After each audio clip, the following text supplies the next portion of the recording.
This is the Iron Sharpens Iron movement, sharing insights into the power of people-centric leading. Hi, this is Jim, and today we welcome to our tribe the Dragonist, an Inc. magazine top 100 leadership speaker. He's the #1 Fortune 500 podcast host, an entrepreneurial magazine contributor, and the loyalty authority. Today, he will guide us in how to recognize and nurture dragons, which is really top talent, hidden in our organizations. A dragon leader is not a position. It is someone who is always pushing to improve and wants those they serve to reach their full potential. So let's get ready to breathe some fire and welcome Dov Baron. The Iron Sharpens Iron movement is brought to you by N2 Growth, a leader in executive search, leadership development, and talent management. We find and develop the world's best leaders. Learn more about our practice by visiting us at n2growth.com or click on the link in the show notes of this podcast. Dov, welcome to the Iron Sharpens Iron movement. Pleasure to have you here. You know, you're a leading expert in the realm of leadership and kind of all things around that. This is what our tribe listens to and strives to get better every single day. And you're the guy to help us get here. So welcome to the show. Cheers, Jim. It's a pleasure and honor. I'm excited to be here with you, and I'm excited to serve your audience. Oh, that's awesome. And I love the word that you use, serve, because I'm a huge servant leader myself. And I think that for true leadership, you got to have a servant's heart for sure. So I think it's going to be awesome. And I know you're a no-nonsense guy.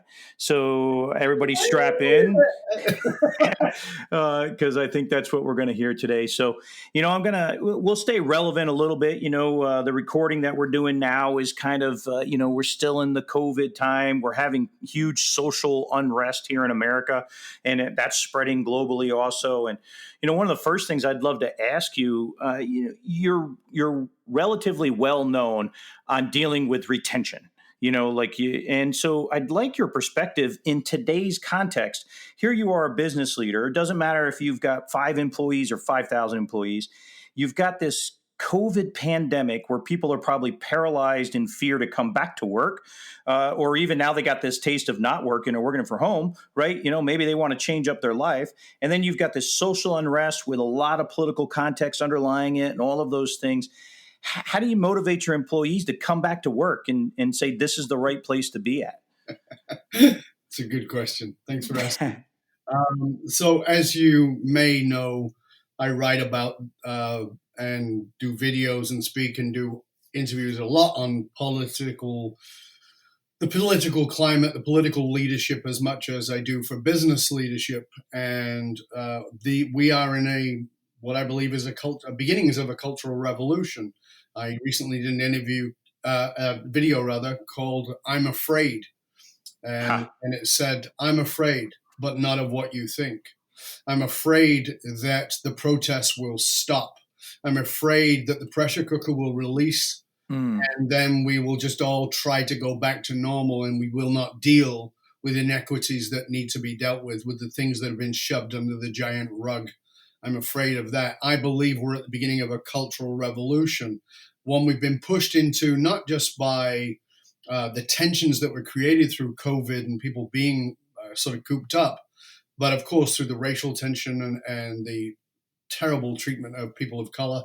So I think all this is a perfect storm to say, hold on a second, this was normal. We get up, we go to work, we jump on the hamster wheel, and we stay on it for 8, if you're in a job, 8-9 hours. If you're more senior or you're an entrepreneur, more likely for 12 to 14 hours. And then people are like, hold on a minute, this COVID thing put the pause on. Now I'm reevaluating my values. And I think that is so important. I'm reevaluating my values. Why am I really on this planet? Why are we really doing this? Why am I going to this job that I may not like? Why am I leading this way? Why am I doing these things? And why am I putting up with the crap that's going on societally? So I think it's become a perfect storm. And so what I'm saying to leaders is, here's the thing. You've got to know this. My clients who are executives and entrepreneurs and athletes and entertainers and influencers, and I say, listen, you don't need me less right now. You need me more, because you are going to have to deal with people and their emotional issues more than ever. You think it's about getting them back into productivity, but if people are coming back with PTSD, and they are, by the way, if they're coming back with an emotional crisis due to loneliness, which was already a crisis, and you don't know how to deal with that, your people are not going to be productive, and they're certainly not going to be loyal. Yeah, there's no doubt about that. And I think we're going to dive a little bit into this whole people thing for sure, because I'd love to know your flat out opinion on what is the most fundamental thing in leading in the 21st century. In 2020, what is the one thing that almost every leader needs to do, connect, all that stuff? Is it related to people? Is it the human connection? It's fascinating because, as I said, COVID pushed us into a future we've been resisting, which is remote business and all those kinds of things. And so people are thinking now the next thing they really need to get good at is AI. And the answer is no, that's not it. It is the human side. So as you know, my moniker is the Dragonist. And if you are going to lead, you will have to be a dragon leader. You will have to elicit your own dragon fire, and you will have to elicit the dragon fire of those around you so that you can come together. You have to connect with people at an emotional level. The idea that leadership is logical and rational is insane because it's got nothing to do with human beings. It's a nice idea, but it's got nothing to do with reality. The reality is human beings are emotional first. So we got to go to that. And if you're going to become a master leader in today's environment, you not only have to, and this is key, you not only have to have great strategic leadership. Yes, you got to have that. That's table stakes. You're not only going to have emotional intelligence. Sorry, that's now table stakes. It's basic. The problem is that most people who have emotional intelligence don't have emotional maturity. That's a vastly different thing. You may have read Goldman's book, and it's a wonderful book, and you may have read a follow-up book, which was Emotional Intelligence at Work. But do you have emotional maturity? Can you be present for your people? Can you hear them with deep empathy and actually connect to where they're at? Instead of trying to get people to where you want them to be, go to where they are first. That is going to be your number one skill in leadership moving forward. So what do you tell the leaders that aren't practicing that have an entire history of just being robotic and, I got my master's degree, at Harvard and, I'm anointed and all of those things. What do you tell them now? Because is it too late? Can you change? And is it going to come off authentic? So first of all, authentic is another one of those things I have a great deal of problem with because authentic is the new mask. It's the new pretend, right? Whoa, okay. It's my authentic mask. This is me being authentic. No, this is you being full crap. It's got nothing to do with it. Authentic. So let me give you an example. Right. Somebody is, I don't know if you swear on it, but let's say somebody is a penis. Okay. Right? They're that kind of a leader, right? You can fill in with your own appropriate word. They will tell you that's me being authentic. I know that I'm a bit of a penis, but that's me authentically. No, it's not. That's got nothing to do with it. That's you being immature. That's you lacking emotional intelligence. And if that's where you're going to be, and you're asking me, what do I say to them? I say something very simple. Bye-bye. You're a dinosaur. You're gone. You're dead in the water, mate. It's all over. And if you don't understand that, you're dead in the water. You may not like what's happening. You may not like millennials. You may not like Gen Z. You may not like technology. You may not like that people are remote. You may not like that people are emotional. Get over it. That's the way it is. It doesn't care whether you like it. In the 1950s, people didn't like Elvis shaking his hips. In the 60s, they didn't like that the Beatles had long hair. It doesn't matter whether you like it. What matters is how do you become agile and stay really emotionally connected to your people. That's what matters. You need agility. Absolutely got to have that. You need emotional maturity. You need to connect to your own dragonfire and connect the people that you're working with to theirs so that you can work together in a common goal, which is something bigger than money. Amen to that. Success. And so when you're connecting this dragon fire, and you're walking around as the dragonist, big, bold, huge, fearsome looking, all of those kind of things. Is that born out of confidence? Is it born out of that leaning forward kind of, I will serve you well, have trust in me and follow me through a series of actions and boldness? Or what is it? Because it's not a mask, right? No, It's not what you're saying, it's a mask. So what creates this dragon? that's a great question, Jim, because again, when people hear that, it's easy to misinterpret that it's about being this command and control. It's got nothing to do with command and control at all. So here's what it is. I love the metaphor of a dragon, and I'll tell you why first. Is that okay? Absolutely. Okay, just so people can understand. Yeah. When we think of a dragon, it's not this wimpy little creature that has a matchstick of fire. When a dragon enters the space, it is massive and it is maybe even intimidating. And I think a lot of what we know about dragons is misunderstood. So, number one, if you do read the literature and the research on dragons, they've existed in every culture across history. That's pretty fascinating. That is fascinating. Right? So I did not know that. Yeah. So Chinese ones, they're in Viking times, they're in everything. So it's not just some like thing that happened with Game of Thrones. I mean, this is and it's in every culture. So what's more is on top of that, what we know about the dragons from that literature is dragons are always protecting something very valuable. Now, in the myths, it's usually gold, but that's just to show you the enormous amount of value they protect. As a dragon leader, you must protect the value that is your people. That is, and you will stand for them. They are the hill you will die on. You will not let anything pass. Dragons lead with fire. We know that. Now, here's what's interesting. In a world that we live in, and this is part of what I'm loving about this revolution we're in right now, is we have all been trained to fit in. And I want you to imagine that you've got a closet with too many clothes in, and you've got to fit another shirt in, or another blouse in, another dress in, another suit in. You got to shove things out of the way to push it in. You go, okay, fit it in. Well, you can't breathe. I don't want to fit in. I don't want my people to fit in. I want you to belong. There's a vast difference. Human beings need to belong. That is biological, that is neurological, that is in every possible sense, sociological. We have got to belong. So we need a place that there's room for us to spread our wings, to find our fire, that we can breathe onto the lies we've been told. But here's an interesting thing about the mythology of dragons. There is we think of them as these powerful beasts covered in scales, sort of impenetrable. But what people don't know is if you do the research, there's one scale right at the front and center of the body of the dragon that is right over its heart. And that is the only way to kill a dragon because it's completely soft. So dragons lead with their fire and with their heart. Wow. That's pretty powerful. I literally can imagine it right now. I see the dragon sitting in front of me right now, and with that heart exposed. That's pretty powerful stuff, Dov.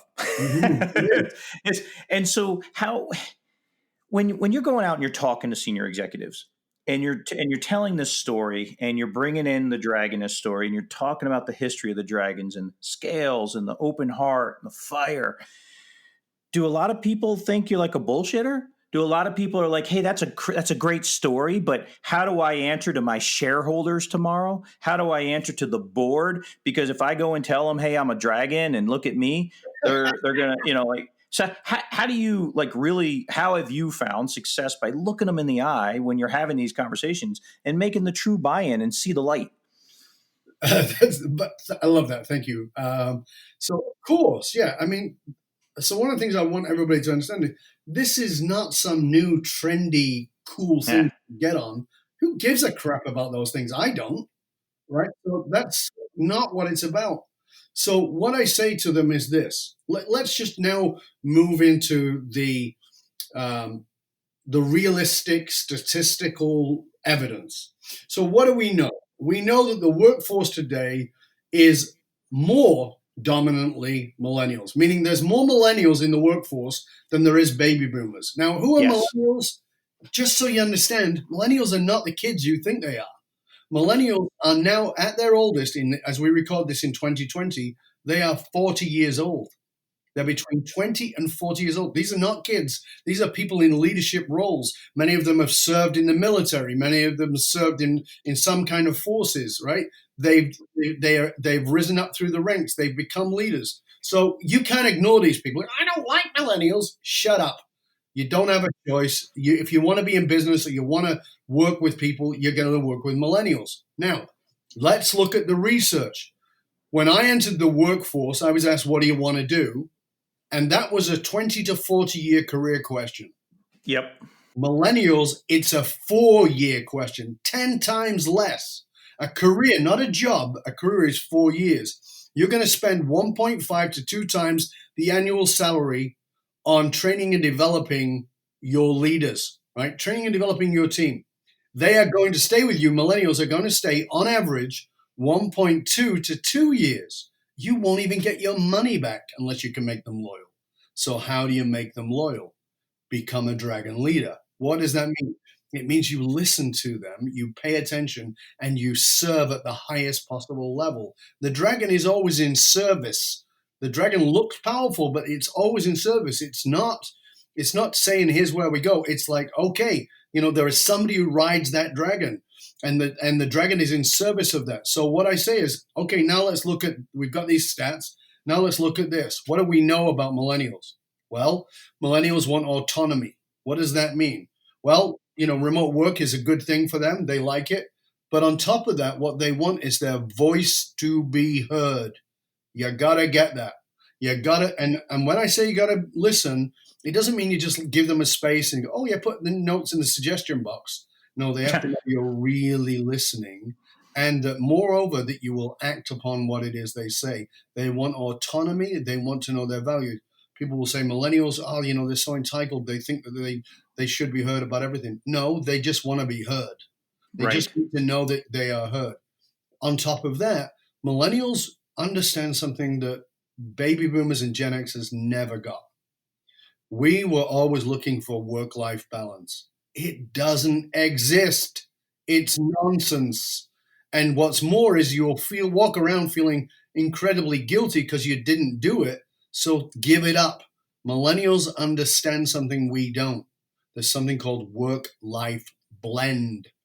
You see, they understand they're going to spend time at work, and that means that the time that they're working, they're going to be around the people they're working with more than they're probably going to be around even their close friends at home. So they want to be around those people. So you have got to create an environment that serves that. It's not about foosball machines, but it is about understanding how to have people connect, creating a safe place, an emotionally safe place for people to connect with each other. So they're going to be heard. They have autonomy. They have a work-life blend, meaning that they understand that they can be at their most productive. They understand their productive hours. Every one of us has times when we're most productive and not. And you don't want your people to just sit at a desk and clock the hours. You want them to be productive. So there's nothing about this that is foo-foo. This is all very solid. And what we know on top of that is that when millennials work in an environment where they feel that they have a good friend at work, the research shows they are 23% more productive. Wow. What you're telling me and what you're telling all of us that are listening right now is it seems like the people that have to do the most work right now are actually your leaders. They have to go back to school a little bit and reevaluate looking themselves in the mirror about what type of leader they really are. It's such a great point, Jim. And the truth of the matter is, if you're not learning, if you're not growing, if you're not self-examining, you're not a leader. You have a title, but you're not a leader. That's right. That's right.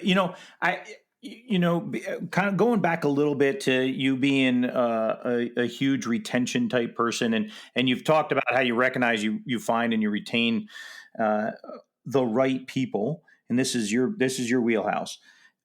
Are you familiar with, like, Deloitte came out with this study like last year, and they interviewed CEOs, and they said, do you have the talent in your organization today to execute on your current corporate strategy. 80% of them said they don't have the people on board today to execute their current strategy. I don't know if you saw that study or not, but I'd be really interested to know, like, where do you think is the breakdown on that? How can a CEO, first off, sit there and go, yeah, like, I don't think I got the people to actually execute my strategy. Where's the breakdown in that? Is this just a legacy thing, just like how you've been talking about? There's no such thing as the 20 to 30 year career pyramid anymore. So did they look at leadership development and people development in the same context as the pyramid, and they just grew them up wrong? Again, great question. So the first thing I would say around that is when they say they don't have the right people, my question is always the same, which is, how do you know? And they'll come back with all kinds of nonsense. And I go, that doesn't tell you anything. How do you know? Because here's the thing, Jim Collins said it years ago, you got to make sure the right people are on the bus. That's right. Yes. But here's the thing is you got to make sure they're in the right seats. That's because right. You probably have the right people in your team, but millennials want to change careers every 4 years.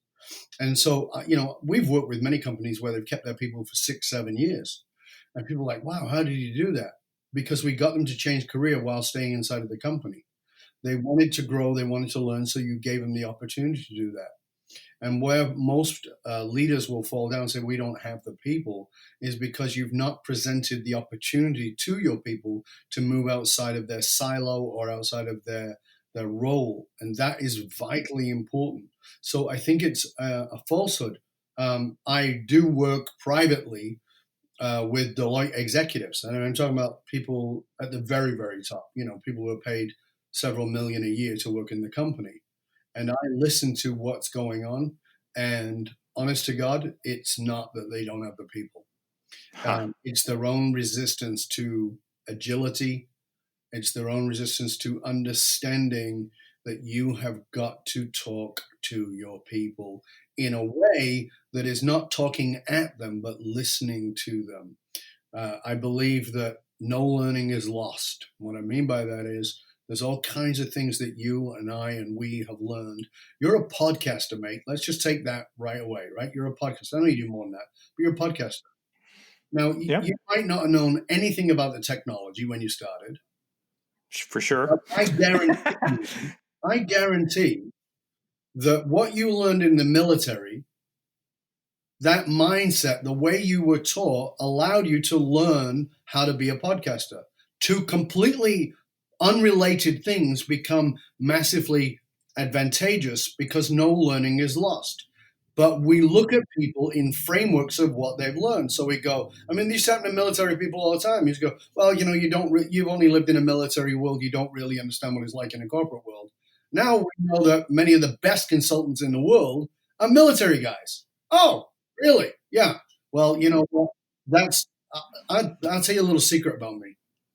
I entered into the workforce, as in had a job when I was 13, almost 14. I lied about my age because I wanted to work, and skipped out of school and did that initially. That was my original path. I did get schooling later, but I entered into the workforce, and I owned my own businesses and ran my businesses on 3 continents, and I was in, wait for it, I was in the beauty business. I owned hair salons. Yeah, I owned hair salons. Yeah, if you've seen a picture of me, you'll see that, I look like I've been punched in the face with a blunt object. I don't look like a pretty little hairdresser that you might have imagined. More like a boxer and a martial artist, because that's what I am, and a bodybuilder. But that was my world. That was my world. And when I entered into the speaking world 36 years ago, after more than 10 years in that previous industry, I hid that away. I was embarrassed by it. I self-shamed myself around that. I don't do that anymore because I understand that industry taught me so many things about leadership, about human beings, about how to connect with people. And I was telling my friend this yesterday, that my business partner used to say to me towards the end of our partnership and me walking away, I'm still, still a great guy. It was never anything like that. Right. I mean, one day he said, you do know, he says, you know, you're damn good at this, right? And I said, yeah. And I was an international judge. I said, yeah. And he goes, but that's not why people come to you. And go, oh, okay. So I think I'm not sure if this is an insult or a compliment. He goes, Right. do you know that most of your clients come to speak to you? They come to you to learn from you as you share with them these insights that you have, this deep knowledge, because I'd studied all my life. And he goes, that's what they come for. And he says, and he says, and I sometimes overhear him, I can't believe the shit they tell you. And I said, yeah. You see, those skills were skills I got in the hairdressing world. So it's interesting, Dov, that one of the things that I talk about to people, I go, your education, your training, and your experiences. I like all those three. And we talk about experiences. And I think you're defining it so well here about the importance of experiences and how they shape you. And I mean, right. I mean, that's where you get your real learning at the end of the day. So how do Provided you? you're willing to learn from those experiences. I'm sorry. Oh, great point. Nope. That's a point that I think everybody misses. Great point. Yep. If we don't stop and learn from the experience, then what we do is, there's an old saying that history repeats itself. It does because we're dumb, because we don't bother to learn from what happened. That's a great point. And good check on me for that, because that's exactly right. Because you do have to follow up that statement with, experiences are very important as long as you're learning from them. I mean, that's just a great caveat. And everybody will say I'm learning from them, but we don't. That's the challenge, is we actually believe we're learning from them, but we haven't. Let me give you a very quick example. Sure. Do you remember what happened in 2007, 8, and 9? Of course. It was the recession, right? That's right. What happened as a result of the recession? What I mean by that is, how did people in the world react? Well, they shrunk down. They realized that, their jobs were not secure. Their finances went away. Right. They had to recheck themselves. Right. And so they should have been, they would have been looking after their money. That's right. They realized they were living too high on the hog. That's exactly right. Guess what? We didn't learn a damn thing. Go have a look. Go do the research. We didn't learn a damn thing. The Occupy movement, most people have forgotten about that. That happened in Wall Street. That happened in London. It happened in Madrid. It happened in Amsterdam. It happened in Sydney, Australia. It happened in Tokyo. It was all over the world. There was a revolution against these bastards who were stealing from us, who were called bankers.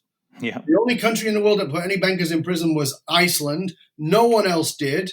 And everybody forgot about it. The pressure valve got released because people set to the streets. And then they all went back to doing the same crap they were doing. The laws got changed a little bit. They've swung them back over time with lobbyists. And we have still gone back to spending more than we own. Oh, have we learned from our mistakes? No. It's one of my greatest concerns about what we're seeing in the streets today. I wrote a piece and I did a video about, I'm afraid.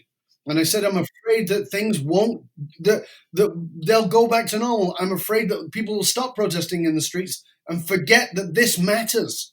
It has to matter for longer than the protests in the streets. We have to make changes. And we as leaders have a responsibility to that, whether you're a leader in your family, whether you're a leader in your church, whether you're a leader in your organization, whatever form of leadership you're in. You need to make sure that things change for the better. That is our responsibility as leaders. We must serve a greater good for humanity. So learning from these experiences and making them stick, is it important when you're talking with someone, when you're trying to find top talent, is this a little bit of a key to success as a leader? Let's say you're in talent management and you're trying to build your team, and you're in this experience kind of mindset. Should you probe people a little bit more about that? Because, most people they're reading resumes. They're wanting to know what your tangible things are. And yes, they may have saw that you were in the beauty industry, 30 years ago on the resume maybe, but they're not probably asking you about that. They're asking you about the last position you filled and what you contributed to the bottom line, all those things. So is this a lesson for not only leaders, but for like hiring managers and all that stuff too, that we should dive a little deeper into understanding people's experiences and then find out if they've learned from them and things like that? Yeah, I think it's a great question. We definitely have to do that. Unfortunately, most hiring managers don't have the emotional skills to do that. Mm. Or they're asking questions that are on a piece of paper. Yep. That's not how you do it. You actually have to be willing to, again, emotional intelligence and emotional maturity. You have to be willing to ask uncomfortable questions. And so, what I say when I deal with HR people, I say, they go, well, we can't really ask that. It's uncomfortable. And I go, it's more uncomfortable to have to fire somebody because they're a bad fit. You So true. make your choice. HR is not what it was. It's not what it should be. HR was supposed to be about the people. HR now has become a buffer zone between the people and legal. It's how do we not get sued? That's a That's so terrible. true.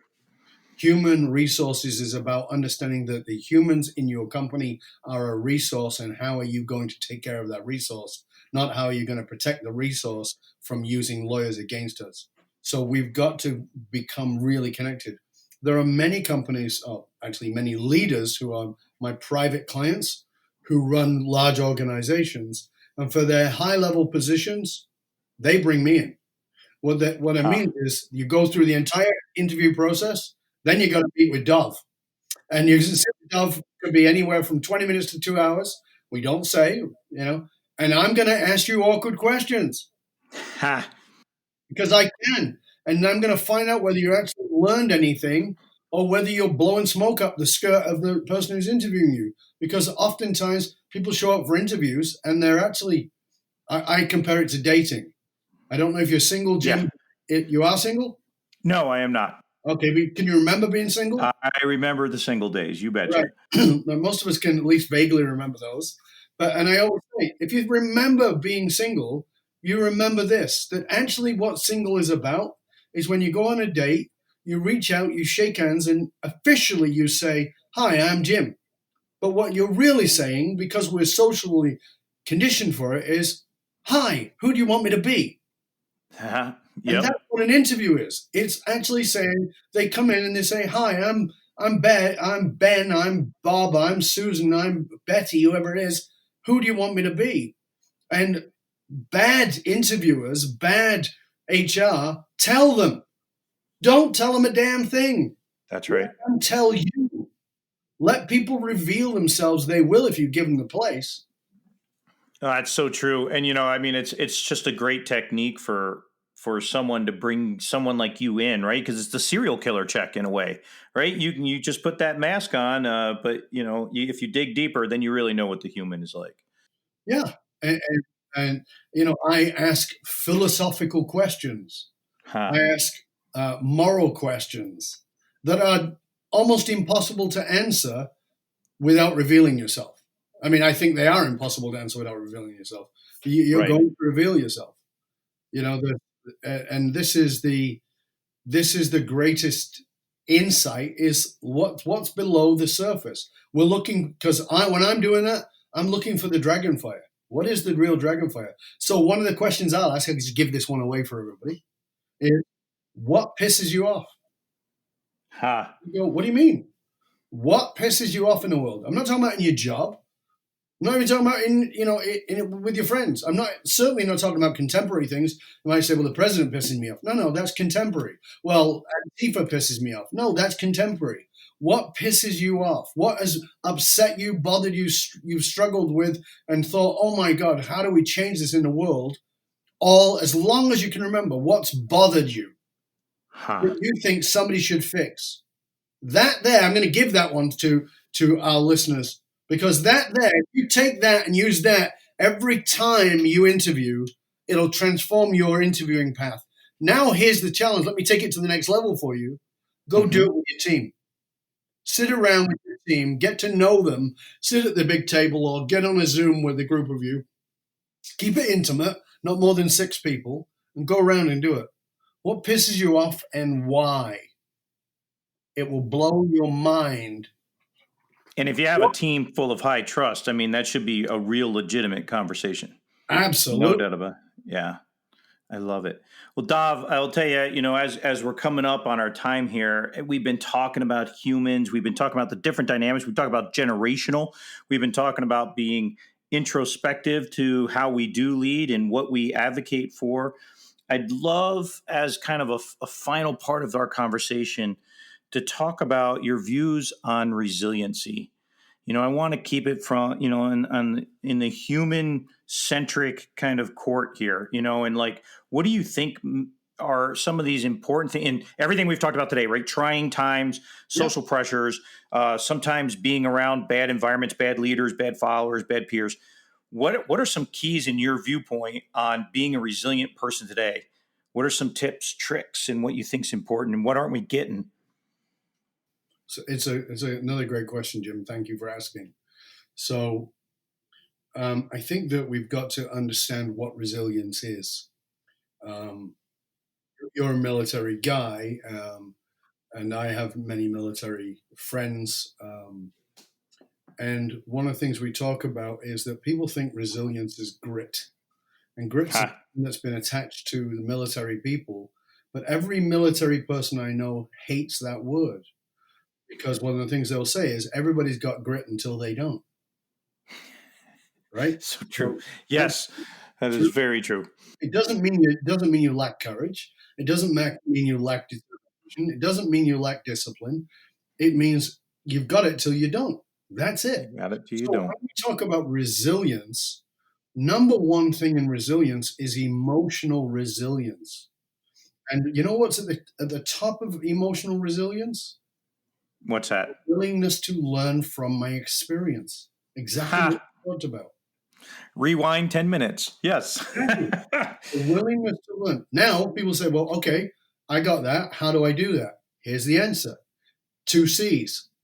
The 2 C's are courage and curiosity. Courage. Now, let's just break down courage first. Courage is subjective. So if you want to have resilience and you want your people to have resilience, you have to acknowledge their courage.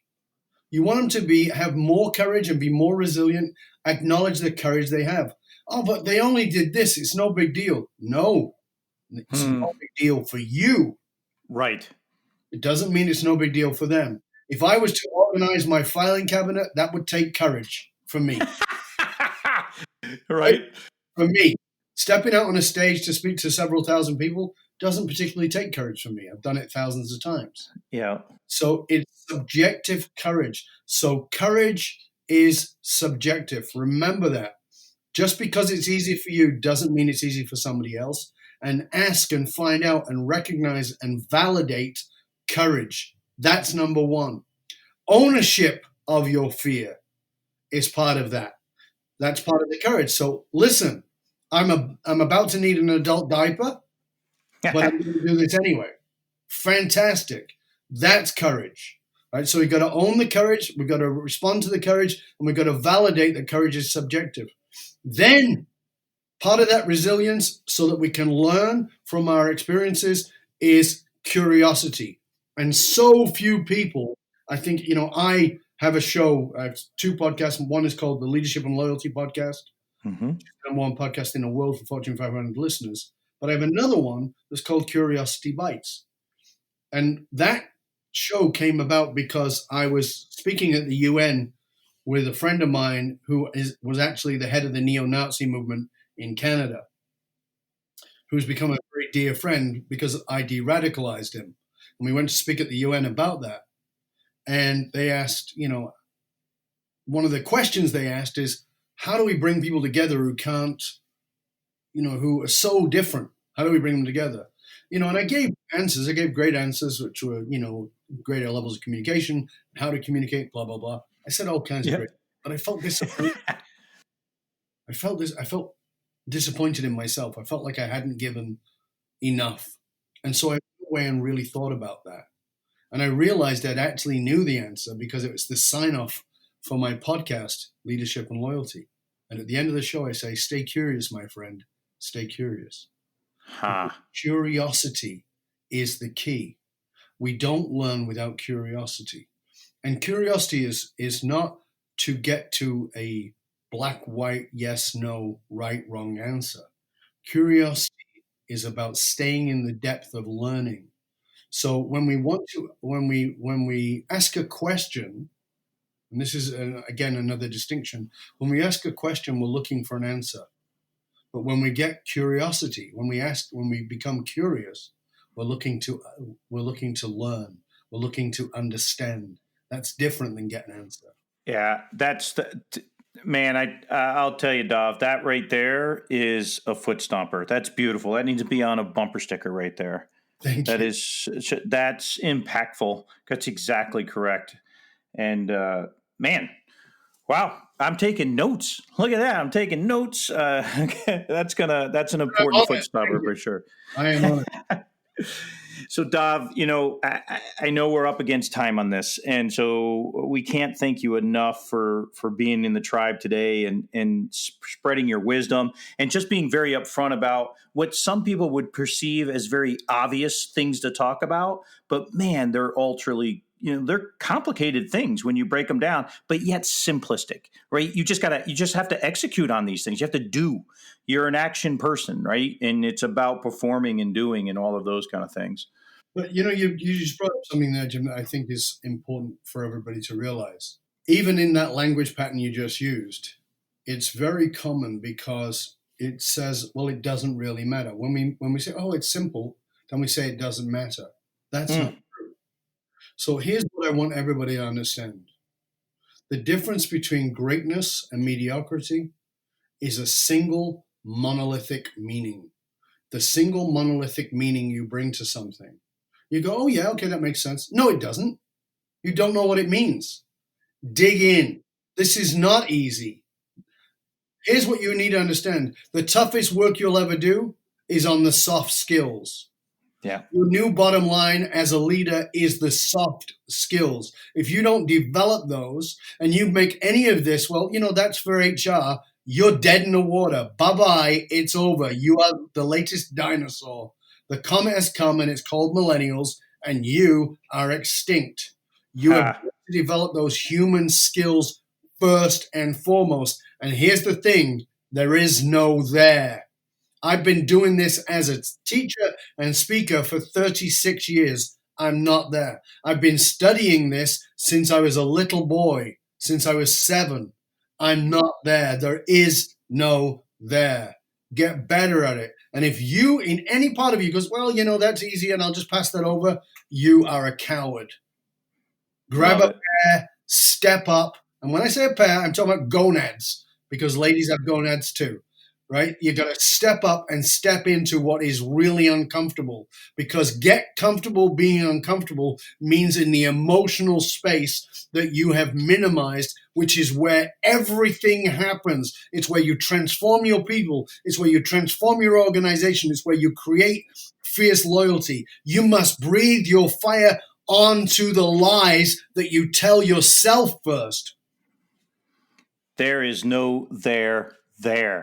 Dov, thank you, because you have just created not only being a part of our tribe, but you have fellow dragons to protect you, and we are going to breathe some fire on this, my friend. Thank you so much for your time. My absolute pleasure and honor. Thank you for allowing me to serve you and to serve your audience. And may I just say one thing, Jim, before I finish up? Sure, Dov, absolutely. Okay, I just want to say this. Listen, you're listening to this, you're taking this in, and that's great. And I hope you're learning. But information is worth the hole in a donut. Transformation comes from application. What are you going to do with this? I actually want you to stop and take notes. Go back, listen again. Pay attention, not just to my episode, to all the episodes. James takes the time to find great guests to you. All of us that he brings on, we're not cheap. To have me speak for your organization, we're in the let's just say the tens of thousands of dollars. And Jim brings on all these people for you who come and deliver you this information, this knowledge, absolutely at no charge to you. But it's Jim's time. He's the one putting in the time, the energy, the effort to find the great guests for you, to bring you the goods, to bring you the gold.